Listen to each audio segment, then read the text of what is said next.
Hey, it's Alan, and I just wanted to let you know that you can now listen to the ongoing history of new music early and ad-free on Amazon Music, included with Prime. Hey, give me a quarter, I'll smear your windshield. Bob? Bob, is that you? How you doing, man? Nice squeegee, dude. Oh, what, you? Hey, you leave me alone! Dude, I've been looking for you. Everybody has. The band is getting back together. Go away! But there's this big nostalgia thing going on. Promoters are paying big bucks for old bands like us to go on tour again. How big? Huge, man. We could even make a new album if we want.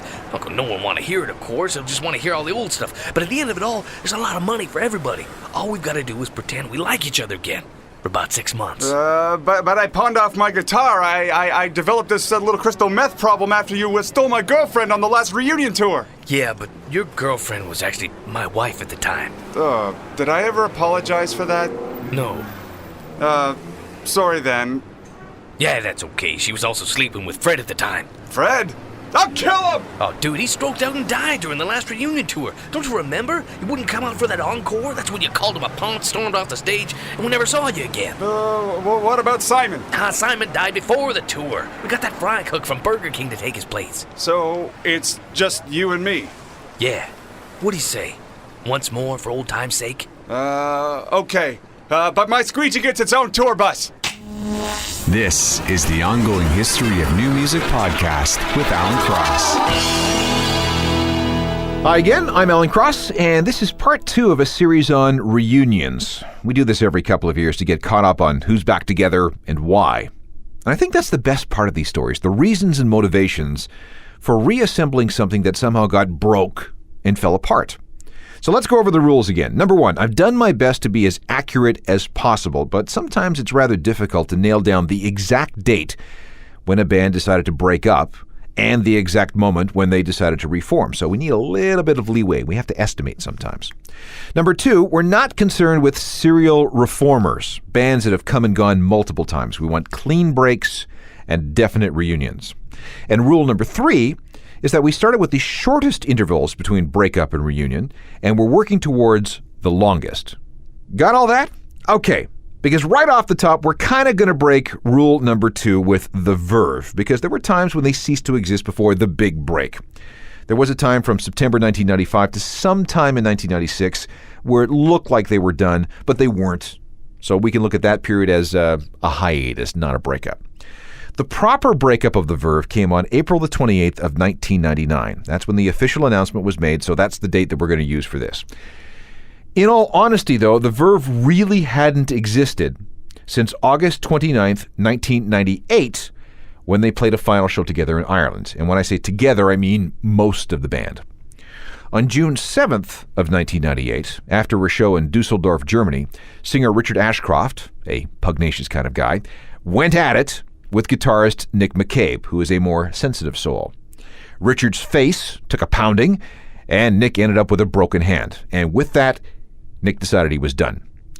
He was replaced by a session guitarist named B.J. Cole, and that got the band through the rest of their live commitments. But by the time they got to Ireland, they were done. And after the press release the following April, that was definitely that. For the next 8 years, everyone was adamant that the Verve would not reunite.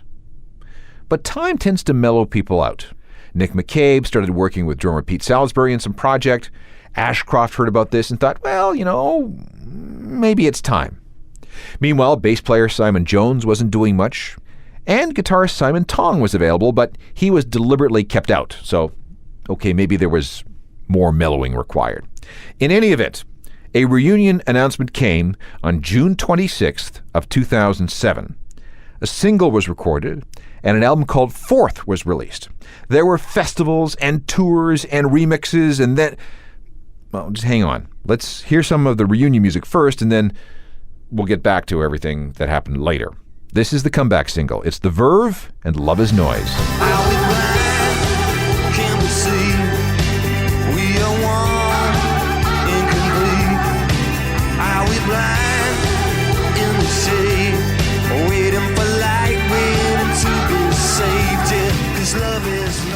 The Verve and Love Is Noise, first released August 10th, 2008, 14 months after the band first announced that they were getting back together. The The Verve had been apart for 8 years, 1 month, and 30 days. The reunion was triumphant, especially when it came to the gigs. It was awesome till it wasn't. The best I can figure, it was August 10th, 2008 that the Verve ceased to be. Why? Well, because Nick McCabe and Simon Jones allegedly believed that Richard Ashcroft was using this reunion just to get his solo career happening again. Big fight, and they broke up again. The Verve is now officially a serial breaker-upper. They are banned from our future programs on reunions. Next, we move to Orchestral Maneuvers in the Dark, the band with the most pompous name in the history of music, which was completely by design, by the way. They had a very solid run from the very beginnings of the technopop era in 1978 to the final dissolution in October of 1996. The kids were all about Britpop, and a synthesizer band from the 80s just didn't cut it anymore, so the group gracefully retired. And it stayed that way until January 1st of 2006. The original lineup had received some serious offers to perform their 1981 album Architectures and Morality in full on a tour. It's too good to resist. Lots of cash. What would you do? OMD had been apart for 9 years, 3 months, and 1 day.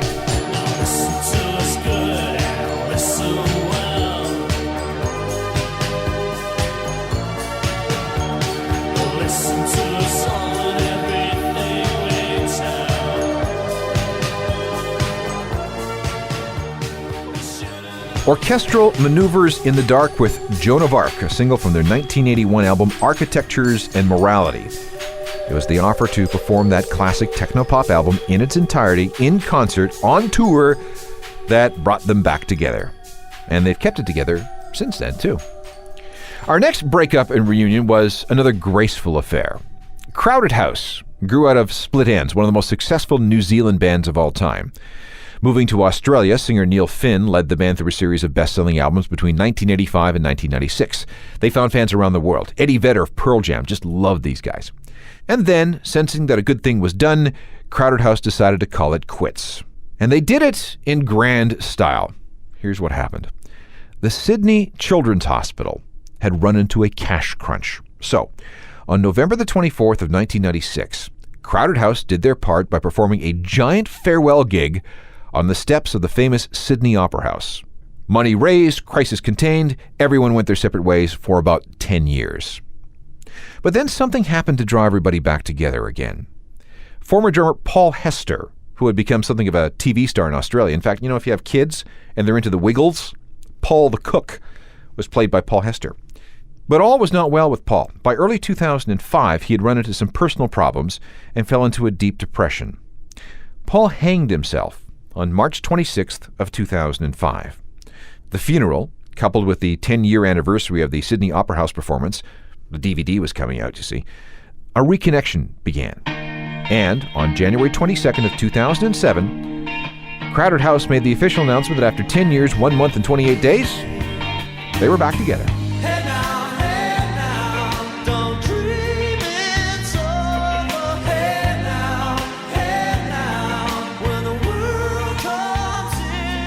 Crowded House and Don't Dream It's Over. The band is still together after spending over 10 years apart. One of the biggest reunion stories of 2009 was the reconstitution of Faith No More. When they were around in the 1990s, I'm not sure they got the respect that they deserved. It was only in hindsight that people began to recognize exactly how influential and how important Faith No More really was. They were one of the very first rock bands to realize that heavy guitars could be mixed with rap-style vocals. And they made a pretty good run of it, lasting from 1981 to exactly April 19th, 1998. So, why did they fall apart? No specific reason. Maybe it was just time. Or maybe it was because singer Mike Patton had grown bored and had a bunch of other ideas that he wanted to explore. Whatever the case, the official announcement went like this. After 15 long and fruitful years, Faith No More have decided to put an end to speculation regarding their imminent breakup by breaking up. The decision among the members is mutual, and there will be no pointing of fingers, no naming of names other than stating for the record that Puffy started it. Furthermore, the split will now enable each member to pursue his individual projects unhindered. Lastly, and most importantly, the band would like to thank all those fans and associates that have stuck with them and supported the band through its history. That's from a fax and email sent out by bass player Billy Gould on April 19th, 1998. A lot of stuff happened after that. There were post-Faith No More bands like Imperial Teen and Mr. Bungle. There were guest appearances and production credits on records by other people. Record labels were formed. Drummer Mike Bowden went off to work with Ozzy Osbourne for a while. And during this entire period where everybody was doing their own thing, everybody denied that they were even thinking about a reunion. But all that changed for some reason. And on February 24th of 2009, 10 years, 9 months, and 28 days after Billy Gould sent out that fax, Faith No More announced that they were, yes, getting back together. But it was without guitarist Jim Martin. Don't know why. By the way, Jim is now a professional pumpkin grower. He's the kind of guy that tries to grow 1,300-pound pumpkins. That's one of the things he does. Why did they try to decide to do this again? I'm going to guess that it was the universal reason. Money. Lots and lots of money. And hey, you know, there's no pension plan in rock, right? A summer tour of Europe was amazingly successful, and in the interim, a new generation got into this song.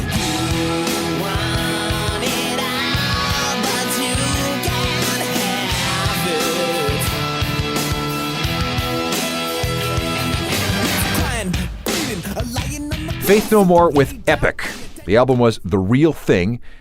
So we've covered bands that have been apart for at least a decade before the reunion. That's a long time to be apart, but we can find groups who have gone longer, much longer. Back in a sec. This is part 2 of a program on long breakups and big reunions, and so far we've documented bands who were apart for at least 10 years before letting bygones be bygones. The Pixies had a bad breakup. Tensions built all through the early 90s. There were a lot of creative differences. There were power struggles. Plus, the band was on this endless cycle of recording and touring and recording and touring. They just didn't seem to be getting ahead. Everything reached a crescendo during the band's stint warming up for U2 during the Achtung Baby Tour in 1992. Part of the problem was that bass player Kim Deal was going out with a guy named Jim Greer. Jim was a writer for Spin magazine. He followed the Pixies on this tour, and he documented some of the Pixies' experiences with U2, their management, and their road crew. That didn't go over very well. It just ramped up the tensions even higher. It also didn't help that the Pixies and U2 were a bad fit. Although U2 had all the respect in the world for the band, the audiences didn't, so the Pixies ended up playing to arenas and stadiums that were less than a quarter full. By the time everything ended in Vancouver on April 25th, 1992, the band was fried. A meeting was held, and it was decided that the group would take 1 year off. Fine. But then on January 15th, 1993, singer Black Francis decided that he wanted out for good. So how did he do it? Well, he sent a fax to the management company saying that he was out and that the band is officially breaking up. You can imagine how well that went over with everybody else. If it matters, he feels really badly about having done that. Everybody scattered. Black Francis renamed himself Frank Black and released a string of solo albums. Kim Deal remade The Breeders, her Pixie side project, into a full-time thing with her sister Kelly. But then Kelly got busted when she accepted a FedEx package full of heroin, and that took a couple of years to sort out. Drummer David Lovering became, wait for it, a magician. He called himself the scientific phenomenalist. He had studied engineering and took that knowledge and turned it into magic. That was fun, but it didn't pay a lot of bills. He ended up in a financial mess. Then there was guitarist Joey Santiago. He stayed with music. He turned into a composer for TV and film. For example, he wrote a couple of songs for the series Weeds. So why the reunion? Well, it was another case of time healing wounds, and besides, no one, separately, was making much money. And while they were apart, the Pixies had become more famous than they ever had been when they were together. When you have bands like the Smashing Pumpkins and Nirvana talking you up, it kind of helps build that myth and legend, right? This myth and legend grew so big that offers for a reunion tour came with big dollars attached. And in the end, everybody just said, okay, I'm caving. Let's do the shows. Give me my money. I mean, wouldn't you? On April 13th, 2004, the Pixies played together for the first time since that U2 show in Vancouver in 1992. The gig was at a club in Minneapolis, and if you measure the time between Black Francis pushing send on the fax machine on January 15th, 1993, and the lights going down on that stage that night in Minneapolis, you have a gap of 11 years, 2 months, and 30 days.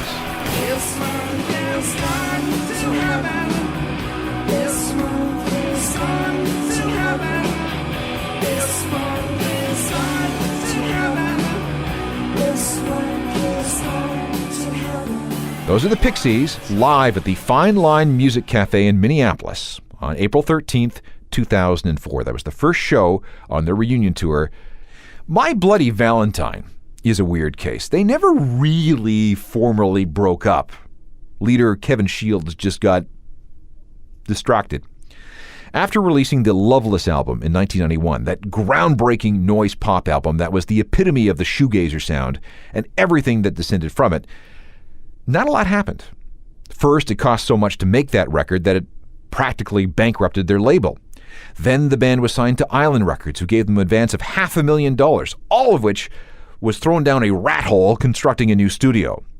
The studio got built, but it was awful, all kinds of technical problems. And by the end of 1993, the band had just sort of evaporated. Oh, there were a couple of recordings here and there. There were rumors and false starts and announcements, but ultimately there was nothing. And when bass player Debbie Googe was seen driving a cab in London, you knew things were bad. Turns out that My Bloody Valentine really hadn't existed since the summer of 1993. So the best that we can possibly do for an exact date of this evaporation is July 1st, 1993. Eventually, though, there was that reunion. The rumors started in the summer of 2007, but confirmation didn't come until November 15th of that year. That's when 3 gigs were announced for the following summer. See, My Bloody Valentine never hurries. So, if we take that announcement as confirmation of a reunion, and they did play those shows, by the way, the band had been apart for 14 years, 4 months, and 14 days.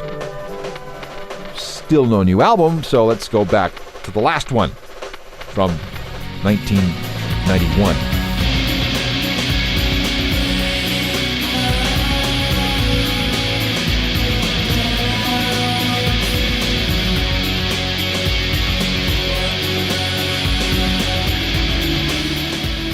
My Bloody Valentine from their most recent album, Loveless, which came out on November 4th, 1991.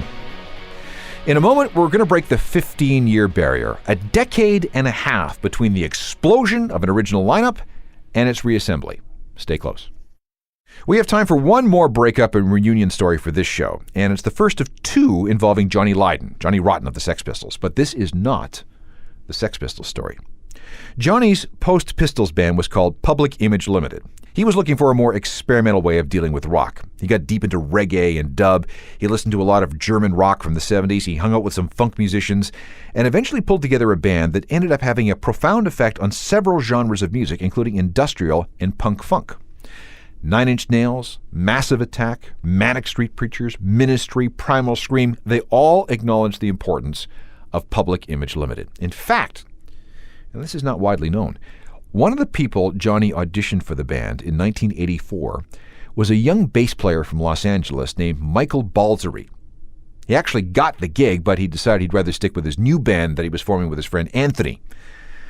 Michael Balzery became known as Flea, and that band he formed with his friend Anthony was the Red Hot Chili Peppers. Anyway, Pill, as they became known, stuck together in a stormy existence from Christmas Day, 1978, until September the 18th of 1992. That was the date of their last gig. It became their last show when their label, Virgin Records, refused to pay for any more tour support, so that was it.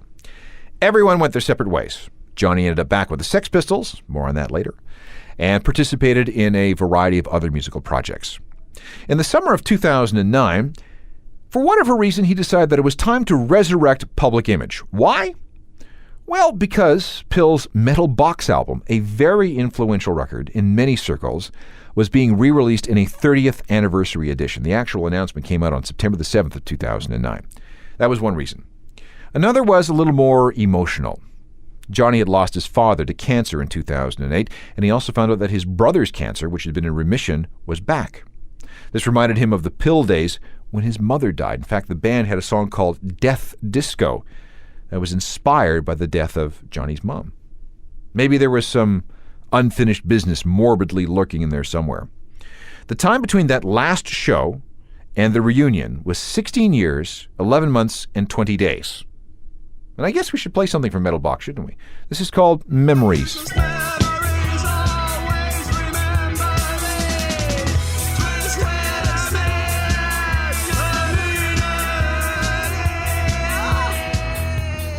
Memories from Public Image Limited, a band that's back together.